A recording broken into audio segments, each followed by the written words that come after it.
ओम शांति। ओम शांति। आज की तारीख है 1 फरवरी 2023, फरवरी मास का पहला दिन। बाबा कहते, मीठे बच्चे, तुम्हारी नजर किसी भी देहधारी की तरफ नहीं जानी चाहिए। तुम्हारी नजर किसी भी देहधारी की तरफ नहीं जानी चाहिए, क्योंकि तुम्हें पढ़ाने वाला स्वयं निराकार ज्ञान सागर बाप है। क्योंकि तुम्हें पढ़ाने वाला स्वयं निराकार ज्ञान सागर बाप है। माना ये पक्का करना है कि आपको कौन पढ़ाते हैं, कौन समझा रहे हैं, कौन सिखा रहे हैं, कौन बतला रहे हैं, पक्का कर लेना है। ब्रह्मा बाप को देखकर ये नहीं समझना कि ब्रह्मा बाप सिखा रहे हैं। निराकार ज्ञान सागर बाप जो शिव बाबा है, जो ज्ञान का सागर है, वो बाप हम बच्चों को पढ़ा रहे हैं। ये सारा ज्ञान शिव बाबा के पास है। ज्ञान का सागर शिव बाबा है। ब्रह्मा तन में आकर पढ़ा रहे हैं। हम भाग्यशाली है जो हम पढ़ रहे हैं। इसलिए हमारी नजर एक बाप की तरफ जानी चाहिए, निराकार ज्ञान सागर बाप की तरफ जानी चाहिए। बाकी किसी देहधारी की तरफ नजर नहीं जानी चाहिए। 2 प्रश्न है। पहला प्रश्न, ऊंच पद के लिए कौन सी एक मेहनत तुम बच्चे ग्रस्त व्यवहार में रहते भी कर सकते हो?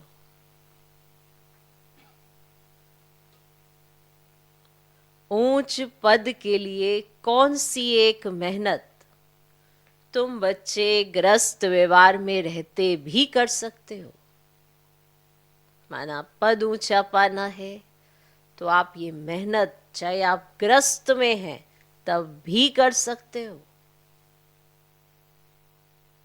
उत्तर, ग्रस्त व्यवहार में रहते सिर्फ ज्ञान कटारी चलाओ। ग्रस्त व्यवहार में रहते सिर्फ ज्ञान कटारी चलाओ। स्वदर्शन चक्रधारी बनो और शंख ध्वनि करते रहो।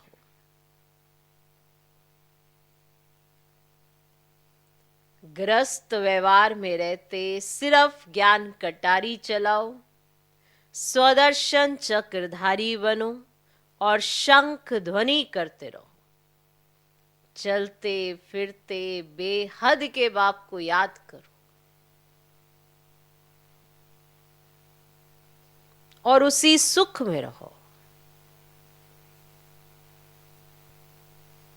तो ऊंच पद मिल जाएगा। यही मेहनत है।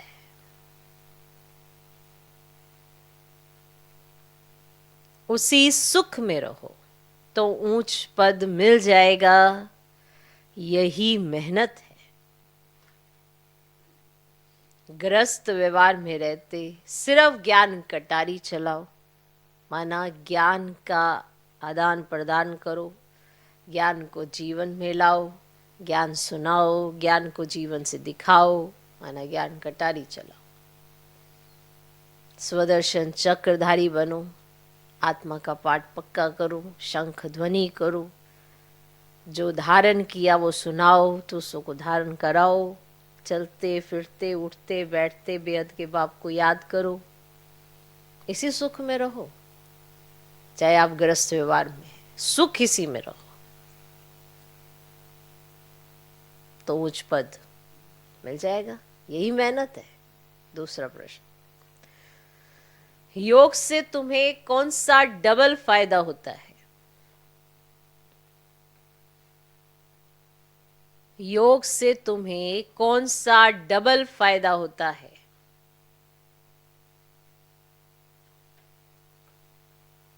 उत्तर माने योग करने से जब योग के लिए बैठते हो तो उस समय आपके डबल फायदे होते हैं। एक तो इस समय कोई भी कर्म नहीं होता है। जब आप याद की यात्रा में बैठते हो तो एक तो उस समय कोई भी कर्म नहीं होता, दूसरा पास्ट के हुए भी कर्म विनाश हो जाते हैं।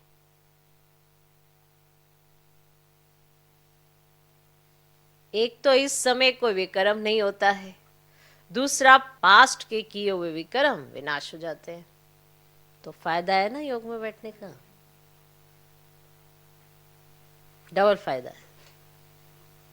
नया भी कर्म होता नहीं और पुराने विनाश हो जाते हैं। आज का गीत है, माता तू है सबकी भाग्य विधाता। ओम शांति। सत्संग व कॉलेज आदि जो होते हैं वह देखने में आता है कौन पढ़ाते हैं।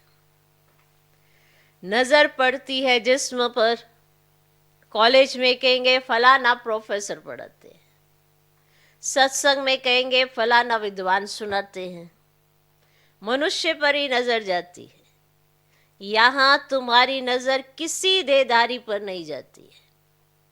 तुम्हारी बुद्धि में है कि निराकार परम पिता परमात्मा इस तन द्वारा सुनाते हैं। बुद्धि चली जाती है माता पिता और बाप दादा तरफ। तो बच्चे सुनाते हैं तो कहेंगे ज्ञान सागर बाप द्वारा सुना हुआ सुनाते हैं। ठीक, जब बच्चे सुनाएंगे तो क्या कहेंगे, ज्ञान सागर द्वारा सुना हुआ सुनाते हैं। फर्क पड़ गया ना। सत्संगों में कुछ भी सुनते हैं तो समझते हैं फलाना यह वेद सुनाते हैं, और मनुष्यों की मर्तबे पर जाति पाति पर दृष्टि जाती है। यह हिंदू है या मुसलमान है, दृष्टि वहां चली जाती है। यहां तुम्हारी दृष्टि जाती है शिव बाबा तरफ। शिव बाबा पढ़ाते हैं। अभी बाप भविष्य नई दुनिया के लिए वर्षा देने आए हैं, और कोई ऐसे कह ही ना सके कि हे बच्चों तुमको स्वर्ग के लिए राजयोग सिखला रहे। अब ये गीत भी सुना, क्या गीत है, अब ये गीत भी सुना। अब गीत तो है पास्ट का। ऐसे जगत अम्बा थी, बरोबर उसने सौभाग्य बनाया जिसके मंदिर भी हैं, परंतु वह कौन थी, कैसे आई, भाग्य कौन सा बनाया, कुछ भी नहीं जानते। तो इस पढ़ाई और उस पढ़ाई में रात दिन का फर्क है। यहां तुम समझते हो ज्ञान सागर परम पिता परमात्मा ब्रह्मा मुख द्वारा पढ़ाते हैं। तो बाप आया हुआ है, भक्तों के पास भगवान को आना ही है, नहीं तो भक्त भगवान को क्यों याद करते हैं। सब भगवान है यह तो रोंग हो जाता है।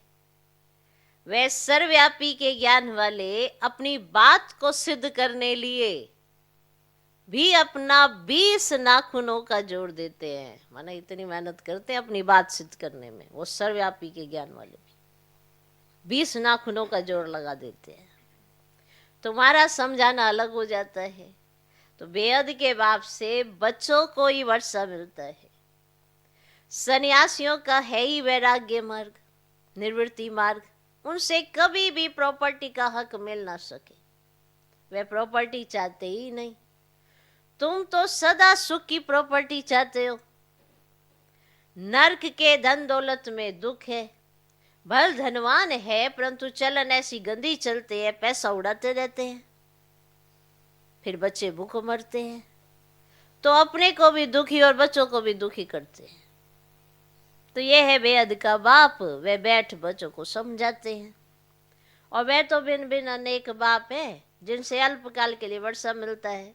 भर राजाएं हैं, वे भी हद के हो गए।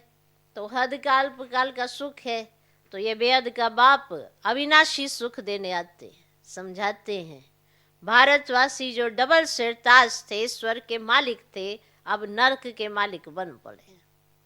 नरक में है दुख, बाकी ऐसे कोई नदी आदि नहीं है, जैसे रोरव, नर्क, विषयवतरणी नदी आदि के लिए चित्र गरुड़ पुराण में दिखाते हैं ना।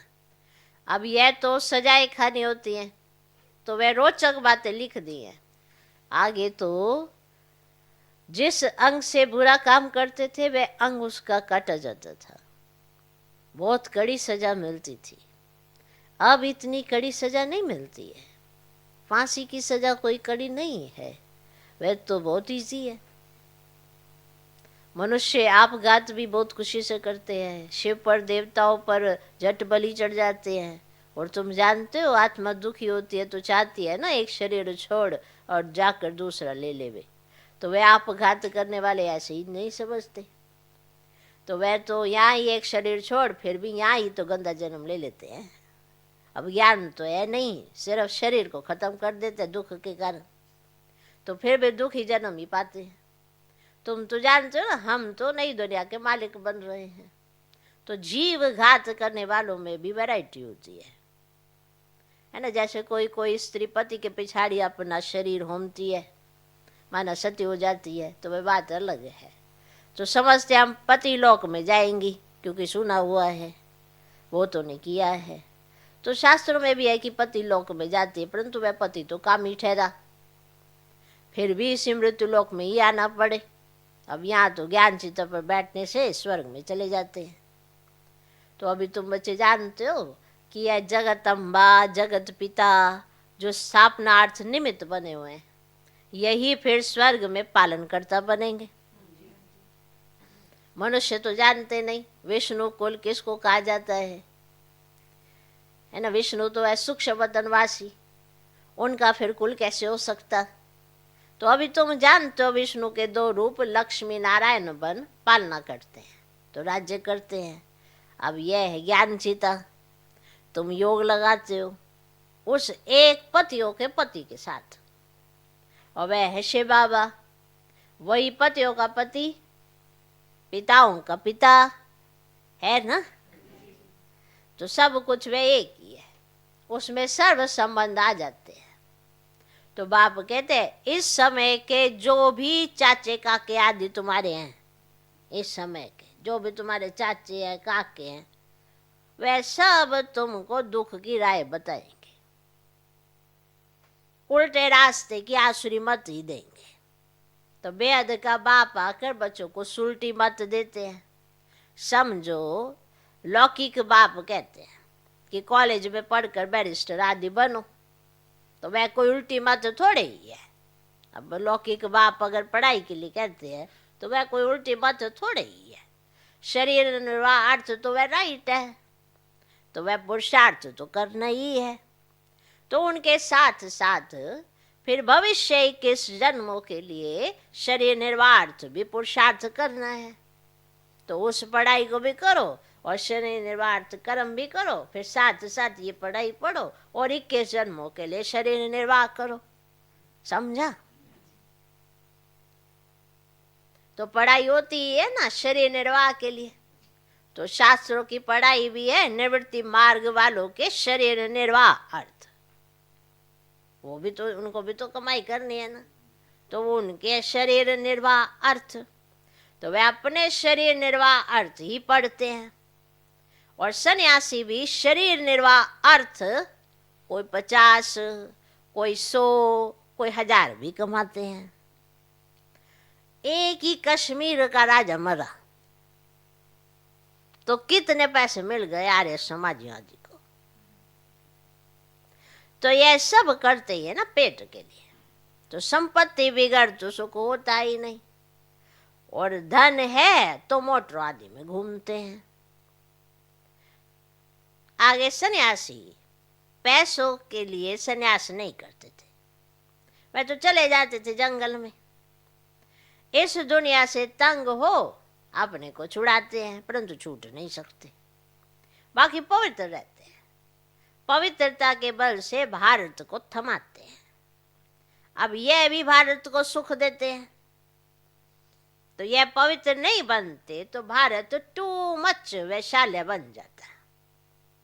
पवित्रता सिखलाने वाले एक यह निवृत्ति मार्ग वाले हैं, और दूसरा है बाप वह है निर्वृत्त मार्ग वाली पवित्रता, और यह है प्रवृत्ति मार्ग की पवित्रता। क्लियर? और भारत में पवित्र प्रवृत्ति मार्ग था।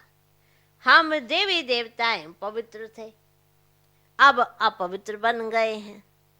पूरा आधा कल्प 5 विकारों द्वारा हम अपवित्र बनते हैं। माया ने थोड़ा थोड़ा करते पूरा ही अपवित्र पतित बना दिया है।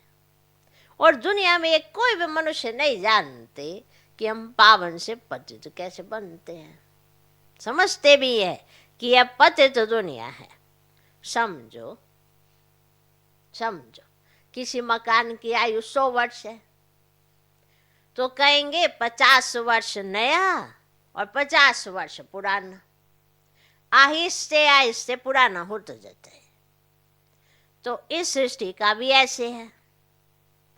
एकदम नई दुनिया में सुख होता है, फिर आधा के बाद पुरानी होती है तो गाया भी जाता है। सचमुच में अथाह सुख है। फिर पुरानी दुनिया होती है तो दुख शुरू होता है, तो रावण दुख देते हैं। पतित रावण ने किया है, जिसका भूत जलाते हैं। अब यह बड़ा दुश्मन है। कोई ने गवर्नमेंट को अप्लाई किया कि रावण को नहीं जलाया जाए।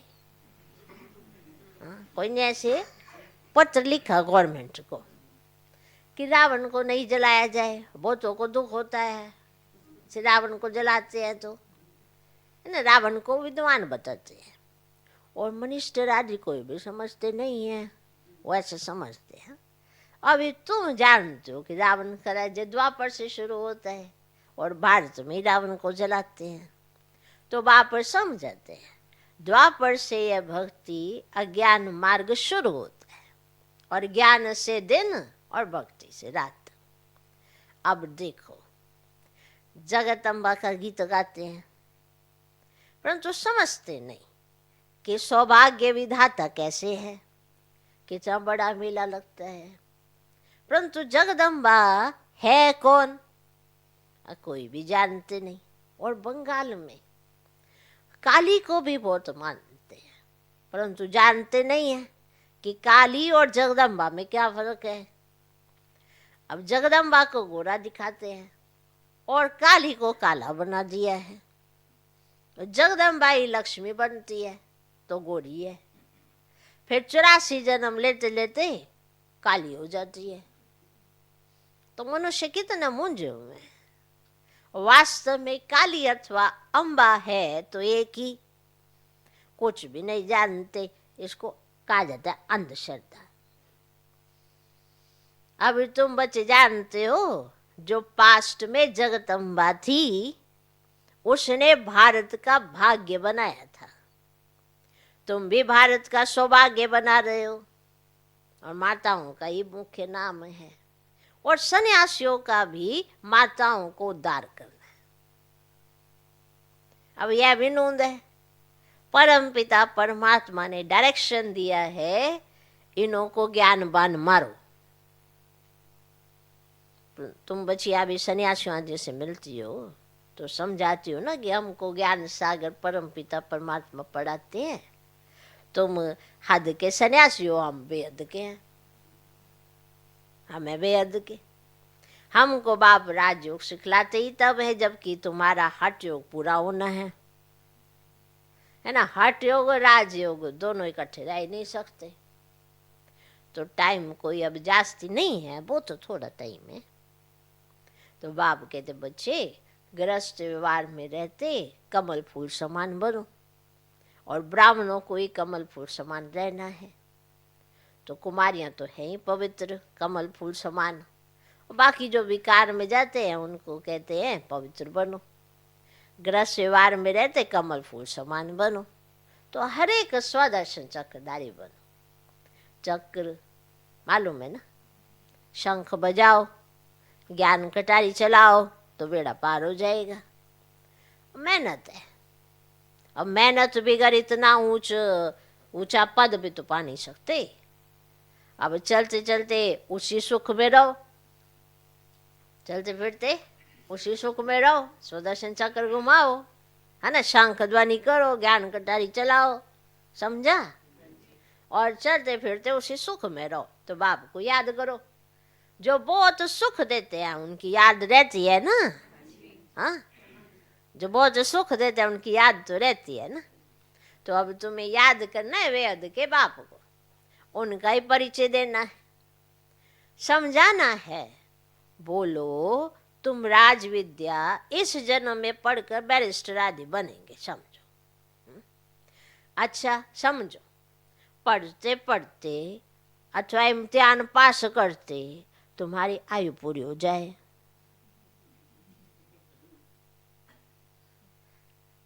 शरीर छूट जाए, तो पढ़ाई यहाँ ही खत्म हो जाएगी।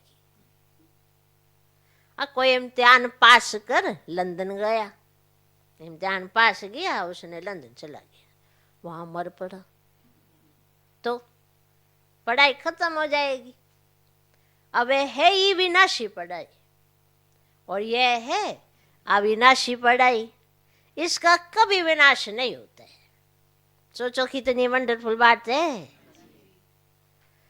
तुम जानते हो नई दुनिया में आकर हमको राज्य करना है। अब है अल्पकाल का सुख, सो भी जब नसीब में हो, पता नहीं कितना समय चले। अब यहाँ तो सर्टेन है, इम्तिहान पूरा हुआ और तुम जाकर 21 जन्म का राज्य भाग्य लेंगे। हद के बाप टीचर गुरु से हद का ही तो वर्षा मिलता है। हा? और समझते हैं गुरु से शांति मिली। अरे यहाँ थोड़ी शांति हो सकती है, तुम्हें शांति मिल गई गुरु से। हाँ, अब यहाँ थोड़ी ही शांति हो सकती है। ऑर्गन से काम करते करते थक जाते हैं तो आत्मा शरीर से डिटैच हो जाती है। अब थकावट इतनी हो गई, कहते बड़ी अच्छी शांति मिली।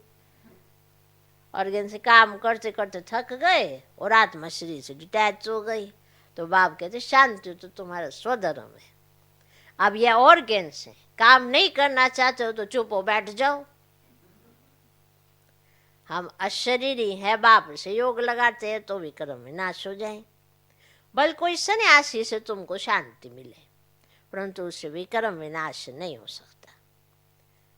अब यहाँ बाप को याद करने से भी कर्म जीत बनते जाएंगे। अच्छा, वो शांति में बैठे हैं, करके भी कर्म भी विनाश होंगे, डबल फायदा होगा। और पुराने भी कर्म भी विनाश होते हैं। सिवाय इस योग बल के पुराने भी कर्म किसी भी हालत में किसके विनाश हो ही नहीं सकते। और प्राचीन योग भारत का ही तो गाया हुआ है। ऐसे जन्म जन्मांतर के भी कर्म विनाश होते और कोई उपाय है ही नहीं। अब यह वृद्धि बंद होनी है, तो गवर्नमेंट भी तो चाहती है ना वृद्धि जास्ती ना हो, और हम तो वृद्धि इतनी कम करते हैं जो बहुत थोड़े रहेंगे, है ना, बाकी सब चले जाएंगे। तो मनुष्य समझते भी है ना कि विनाश होगा, परंतु जब लड़ाई को बंद देख फिर समझते पता नहीं होगा या नहीं होगा, हाँ, ठंडे हो जाते हैं। तो बाप समझाते बच्चे समय बाकी थोड़ा है, इसीलिए गफलत मत करो। गफलत माना गलती मत करो। सबको मालूम होता है क्या गलत है क्या सही है, ऐसी तो बात नहीं कि नहीं पता तो पड़ता है ना क्या गलत क्या सही। तो इसीलिए समय आप आगे ही देखो, इतना थोड़ा आगे बचा है, इसलिए गफलत मत करो। अच्छा, मीठे मीठे सिकिल दे बच्चों प्रति माता पिता बाप दादा का याद प्यार और गुड मॉर्निंग। रूहानी बाप की रूहानी बच्चों को नमस्ते। हम रूहानी बच्चों की भी रूहानी बाप को नमस्ते नमस्ते नमस्ते। Good morning good morning good morning. धारणा के लिए मुख्य सर पहला पॉइंट, शरीर से डिटैच हो,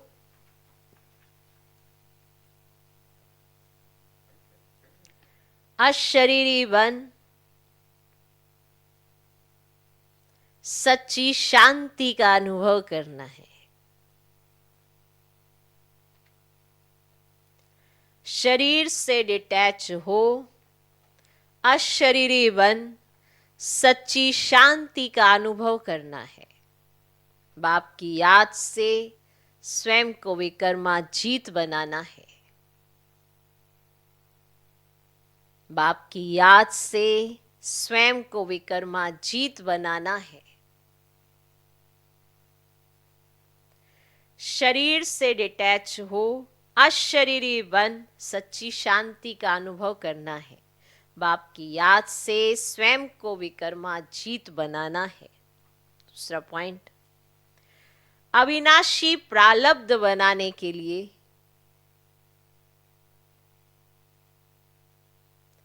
अविनाशी प्रालब्ध बनाने के लिए अविनाशी पढ़ाई पर पूरा ध्यान देना है। अविनाशी प्रालब्ध बनाने के लिए अविनाशी पढ़ाई पर पूरा ध्यान देना है। उल्टी सब मतों को छोड़ एक बाप की सुलटी मत पर चलना है। उल्टी सब मतों को छोड़ एक बाप की सुलटी मत पर चलना है। आज का वरदान, ऊंची स्टेज पर रह,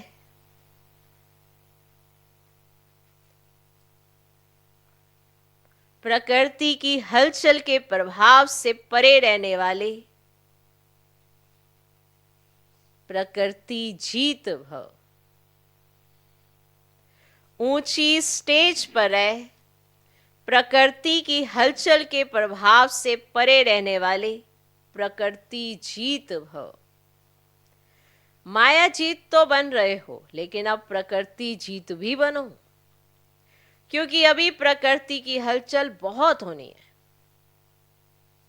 कभी समुद्र का जल अपना प्रभाव दिखाएगा तो कभी धरनी अपना प्रभाव दिखाएगी।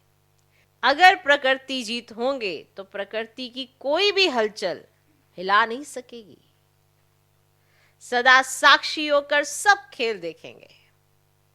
जैसे फरिश्तों को सदा ऊंची पहाड़ी पर दिखाते हैं, ऐसे आप फरिश्ते सदा ऊंची स्टेज पर रहो, तो जितना ऊंचे होंगे उतना हलचल से स्वतः परे हो जाएंगे।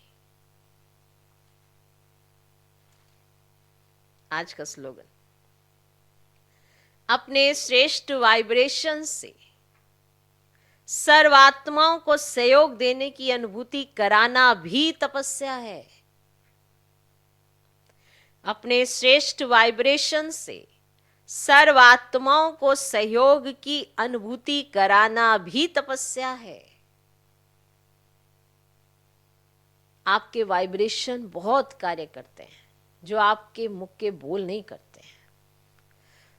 जो कई बार हम ना मुख के बोलों से किसी को प्रभावित करने की कोशिश करते हैं, लेकिन अंदर वाइब्रेशन अलग होते हैं, तो कॉन्फ्लिक्ट हो जाता है कि क्या कह रहे हैं, क्या करना चाहते हैं, क्या क्या कहना क्या चाहते हैं। क्योंकि शब्द कुछ और कह रहे हैं, बहुत अच्छे से हम बनाने की कोशिश करते हैं, पर वाइब्रेशन में कुछ और है। माना वाइब्रेशन वृत्ति से बनते हैं। आपकी वृत्ति में क्या चलता है, आपके संकल्प किस तरह के हैं, आपकी वृत्ति कितनी पावरफुल है, उससे वायुमंडल, वाइब्रेशन, इन सब का कार्य होता है। तो अगर आप संकल्प नहीं चलाएंगे, उल्टे श्रेष्ठ संकल्पों को जन्म देंगे, तो आपसे वाइब्रेशन निकलेंगे श्रेष्ठ, और आप श्रेष्ठ संकल्पों से भी दूसरों को सहयोग देते हैं। कई बार हम हाथों से कोई कार्य नहीं कर पाते, कहीं बिजी होते हैं, किसी को सहयोग नहीं दे पाते, सेवा में होते हैं, लेकिन आप वाइब्रेशन को खराब नहीं करते हैं। जैसे योग युक्त वायुमंडल है, तो वहां पर वाचा का बिल्कुल भी प्रयोग नहीं करते हैं, तो माना वाइब्रेशन बना रहे हैं। वहां पे नेगेटिव संकल्पों को जनरेट नहीं होने देते हैं, माना हम वाइब्रेशन बना रहे हैं। तो जो भी दूसरी आत्माएं आएंगी उनका योग सहज लगेगा, माना आपने उनको सहयोग दे दिया। ये भी एक तरह की तपस्या है। तपस्या सिर्फ एक स्थान पर बैठकर आपने कर ली, उसी को नहीं कहते हैं। आप तपस्या चलते फिरते भी करते हो, बैठ के भी करते हो, क्योंकि आपके संकल्प कैसे चलते हैं उस पर तपस्या निर्भर करती है। जब आप किसी भी स्थान पर बैठकर तपस्या करते हैं तो वहाँ का वायुमंडल बदल जाता है, क्योंकि आपने वाइब्रेशन बड़े अच्छे बना दिए वहाँ पे। अब वो वाइब्रेशन दूसरों को भी आकर्षित करते हैं, वो भी आके तपस्या करते हैं। तो तपस्या के वाइब्रेशन बनाना, दूसरी आत्माओं को अच्छे वायुमंडल देना, ये भी अपने आप में तपस्या हो जाती है, ये भी दूसरे को सहयोग देना हो जाता है। तो ऐसा बनाना है। आप भले घर में रहते हो लेकिन अपना एक स्थान बनाते हो जहाँ पर आप योग करते हो, तो कोई भी अगर उस स्थान पर जाता है तो उसको शांति की अनुभूति होती है, उसको अच्छा फील होता है, क्योंकि सभी की सभी आत्माएं आई तो घर से ही है ना। भले आज कर्मों, परमान, स्वभाव, संस्कार ऊपर नीचे होने के कारण सब उस अनुभूति से अनभिज्ञ हैं, किसी को कुछ नहीं पता, लेकिन कभी तो उसी घर से आई हैं, जाना तो वही है। तो आत्मा को उस चीज की कशिश होगी ही होगी, आप बनाइए। तो अपने श्रेष्ठ वाइब्रेशन से सर्व आत्माओं को सहयोग की अनुभूति कराना भी तपस्या है। इस मास की सभी मुरलियां माना ईश्वरीय महावाक्य। इस मास माना हाँ, इस मास आपने कहाँ प्रवेश किया है अभी? ओके। इस मास की सभी मुरलियां माना ईश्वरीय महावाक्य। निराकार परमात्मा शिव ने ब्रह्मा मुख कमल से अपने ब्रह्मावत्सों अर्थात ब्रह्मा कुमार एवं ब्रह्मा कुमारियों के सम्मुख 18 जनवरी 1969 माना जब बाबा जिस दिन अव्यक्त हुए से पहले उच्चारण की थी।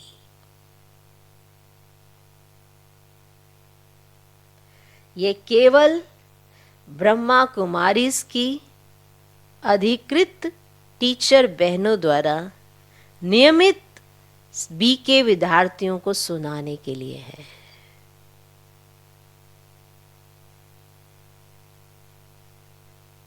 स्पष्ट समझ आया? जब बाबा अव्यक्त हुए 18 जनवरी के दिन, उससे पहले जो बाबा ने मुरलियां चलाई हैं वो इस मास चलेंगी। और ये मुरलियां आप ऐसे जर्नल में नहीं सुनाना, जैसे कोई भी आया चलो मुरली सुनाई, जो कोई भी आया मुरली सुनाई, उनको समझ में नहीं आनी है। इतनी पावरफुल है कि जो टीचर बहने हैं वो जो रेगुलर स्टूडेंट आते हैं उनको सुनाएं, उनको बताएं कि इन महावाक्यों का कदर करना सीखें, क्योंकि बाप इस समय टीचर रूप में भी होगा, सतगुरु के रूप में भी होगा और हमें शिक्षाओं से सजाएगा, खूब शिक्षाएं देगा। क्योंकि बाबा अव्यक्त होने से पहले अपने बच्चों को खूब ट्रेनिंग देंगे। तो इस भाव को समझने के लिए आपको वो स्टूडेंट बनना होगा जिसे बाप समान बनना है। तो अपने आप में ये बहुत बड़ा सौभाग्य है जिनके पास ये मुरलियां हैं। तो आप उसकी वैल्यू वैसे ही समझे तो आप बहुत बहुत सौभाग्यशाली हो। तो आज मुरली जो सुनाई उसमें आपने भाव समझा होगा और समझ भी रहे हैं। इसमें बाबा बहुत सी बातें ऐसे भी कहेंगे जो आपको लगेगा कि बाबा ऐसे भी कहते। बाबा अव्यक्त होने से पहले बच्चों को बाप समान बनाने की ट्रेनिंग देंगे, क्योंकि बच्चे बड़े साधारणता से ज्ञान योग की कमी को बड़ी आलस्य और अलबेलेपन में ले लेते हैं।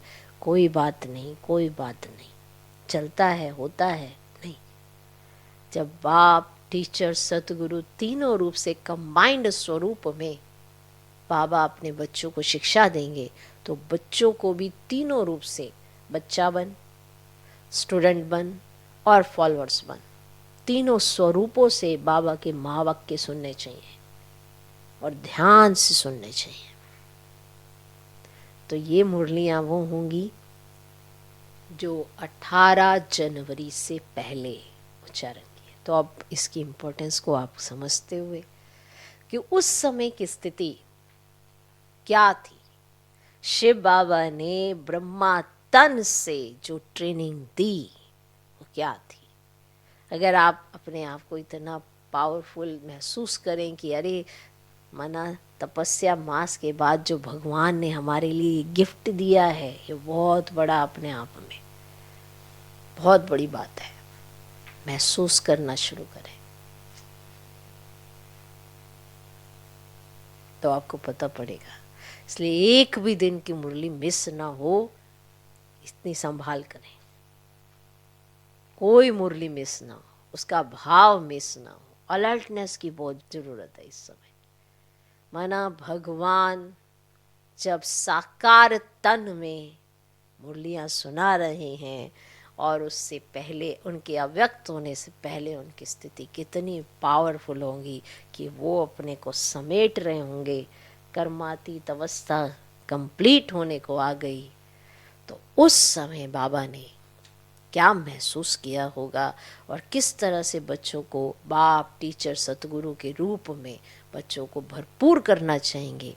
इस स्वरूप से आप मुरलियाँ सुने। इसे साधारण नहीं समझना। ये आम मुरलियों में आम मुरलियाँ नहीं है। वैसे तो कोई भी मुरली आम नहीं है, विशेष से विशेष है, क्योंकि वो परमात्म महावाक्य है। लेकिन ये साकार तन छोड़ने से पहले के महावाक्य हैं।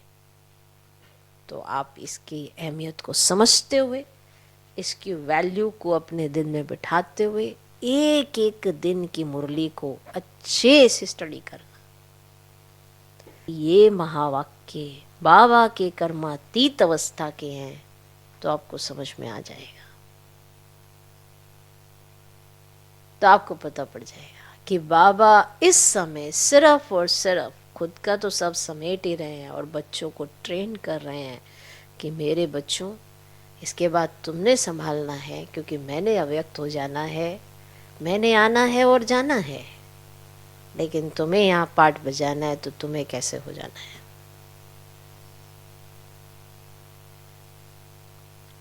तो आप समझिए, इसकी वैल्यू को समझना।